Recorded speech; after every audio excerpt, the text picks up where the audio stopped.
L-Aġenzija Internazzjonali ta' Kreditu Standard & Poor's ikkonfermat ir-rating stabbli għal pajjiżna. F'rapport dettaljat dwar il-qagħda ekonomika ta' Malta, l-esperti magħrufa li ma jħarsu lejn wiċċ ħadd qalu li qed ibassru li tkabbir ekonomiku ta' Malta għandu jibqa' l fuq mill-pajjiżi tal-Unjoni Ewropea.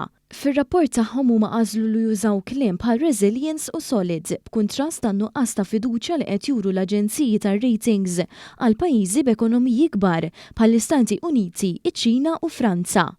Skont l-S&P Global Ratings l-ekonomija Maltija se tikbar kważi 7 darbiet mir-rata taż-żona tal-Ewro. Dan kien attribwit għal fattur ewlieni li l-Gvern ħad deċiżjoni li jżomm il-prezzijiet tal-enerġija stabbli. Dan fil-waqt li ġie nnotat li l-familji f'pajjiżna għandhom tifdil ta' darbtejn u nofs, iżjed mill-familji medja taż-żona Ewro. Għas-snin li ġejjin l-esperti internazzjonali qed ibassru wkoll li l-konsum privat se jaċċellera aktar minħabba l-fatt li l-inflazzjoni qed tonqos.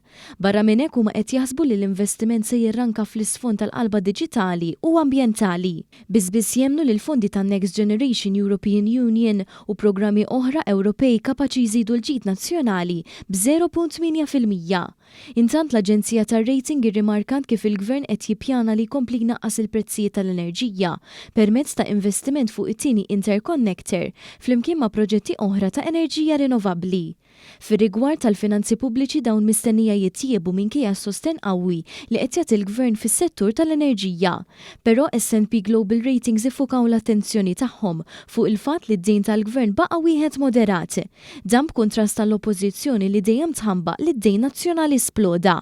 Imma l-esperti barranin qed ibassru li d-dejn tal-Gvern Malti qatt mhu se jersaq lejn is-60% li ma figura kienet tinqabeż b'mod regolari qabel l-2013. Il-konferma tar-rating stabbli mill-S&P Global Ratings hija l-aħħar minn serje twila ta' ċertifikati pożittivi li ngħatat l-ekonomija ta' pajjiżna. Brabta ma' dan ir-rapport pożittiv il-Prim Ministru Robert Abela laqa' dan iċ-ċertifikat għal pajjiżna fil-waqt li nnota kif l-esperti internazzjonali innutaw li triq għall-ekonomija b'saħħitha hija l-investiment u mhux l-awsterità.